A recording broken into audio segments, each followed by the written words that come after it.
Howdy folks, Bill the Tractor Man here, and I got a new generator. Family and I got a camper, so we're upgraded out of the little fish house. I had another generator, it's a WEN, but it's only the 2000 watt. It's a little bit small for the camper, but it's perfect size for the fish house. Needed to get something a little bit bigger. So I got here a 4800 watt WEN generator for the camper. It's a little bit bigger than we needed, but it's always better to get a little bit bigger than you need if you can afford it.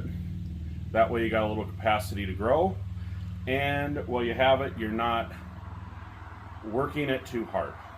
You want to work it, I try to stay under 75% load with a generator. You get over that, you're taxing it a lot, you wear them out a lot quicker. It's better to oversize a little bit, so that's what I did. Now, having a little speech trouble today because of the brain tumor, but I got this 4800 watt WEN generator. The reason why I went with the WEN instead of, say, the Harbor Freight, the Harbor Freight is only 3500 watts, and running the air conditioner would put that about, well, with everything else that I would like to run, pretty close to half load, getting close to that 75% load. This one, with the air conditioner and everything else, I can still run the microwave and still be under about that 75% load. So I have room for extra capacity or helping a friend. Another reason why I went with this one is the 3500 watt from the Predator, currently September 2025, is $750. This one here is $575. These are before tax prices, folks. So even when Harbor Freight just had their sale on their 3500 watt generator, this was still a better deal because that was $600. This is a better deal still. So right now I'm going to talk a little bit more about this, and I'm going to show you I did an oil change on it, the second oil change, and I'll talk about that first oil change in a break-in period.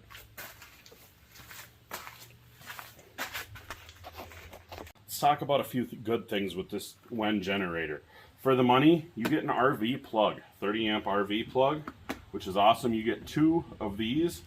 Just happens to be, they cover up really nice with these weather seal. They're not waterproof, but they help keep the weather out because oftentimes our generators are outside.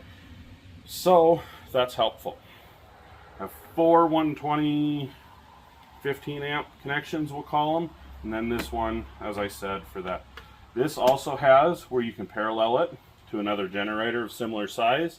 It has some USB ports, which are nice because on our last trip, some friends of ours, they had generator problems.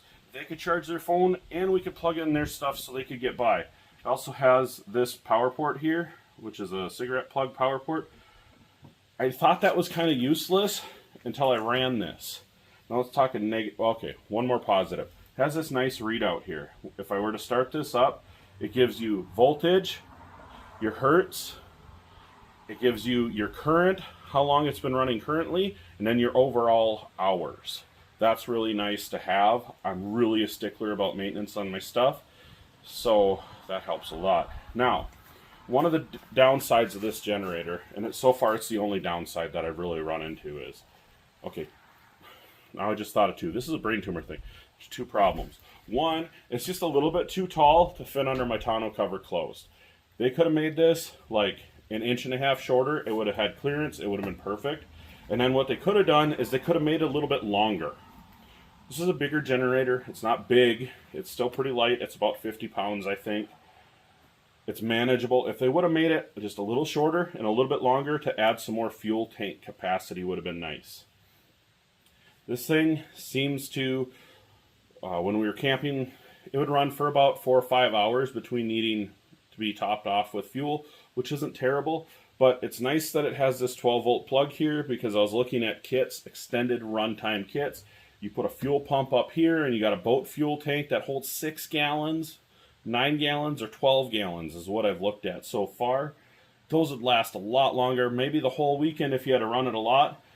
We were gone for 4 days, and this was about every 5 hours that we were running it, I had to top off the tank, which is under 2 gallons. I think it's like 1.9 or 1.7. I don't remember exactly.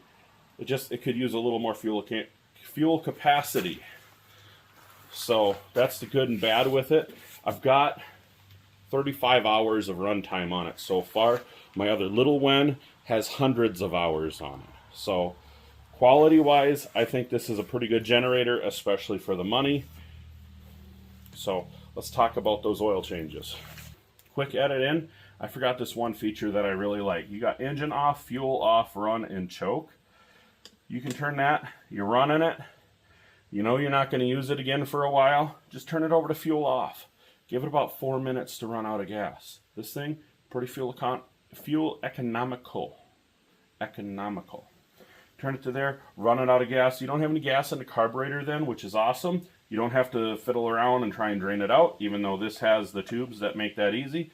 Once it runs out of gas, shuts off, just go the engine off. Now, if you're going to start it up in a little while, you're going to be gone for a couple hours, come back, start it back up, you can just turn the engine off. Now when you're ready, bump it to run and choke, do your thing, it's ready to go. I like that feature. I like that the fuel valve is integrated in with the one switch here. Seems like a good thing. It works really good on my smaller WEN. It's been great for like 6 years now. That's great. All right, now we're going to talk about those oil changes. So your first one is at 8 hours. That's your break-in. Do not go above half load. When these things are brand new, you got to kind of baby them.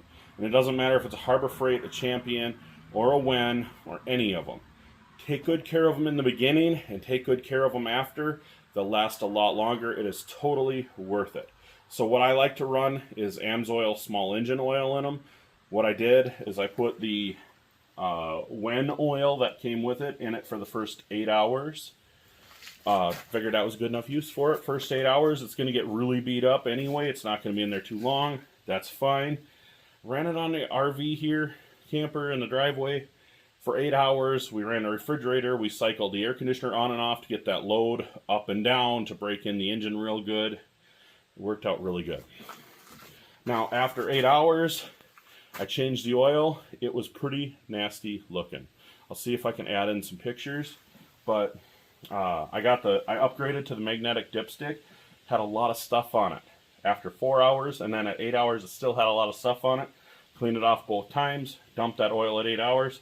It was yucky looking. It was metallic-y, kind of like the Milky Way. We don't want our oil looking like that. Now, went on that trip after that. We went up to 35 total hours. You'll notice here, I like to write oil change interval stuff on here. Last time I changed it, so I cleaned that off, put 35 hours on there because I just did that oil change. Now, a handy thing about this generator is that's recessed in. It is a pain to change the oil. But you pop this little plug out. There's a plug on the bottom. You just need a 10 millimeter socket with an extension. You slide that in there. You can loosen up a drain plug. And it drains out the bottom. I just hang it over the tailgate on my pickup. Works perfect. Actually, I did this out of a windshield washer fluid jug. And in here, I've got that old dirty oil. And it's not Milky Way, but it's not great either. As to be expected. I would say these are not broke in completely until you got 100 hours on them. Now, next time around, I'm probably going to change the oil about 75 hours. That's what I'm thinking. I think that's good. These get hot. They run in some pretty nasty conditions like this last weekend. This thing is covered in dust.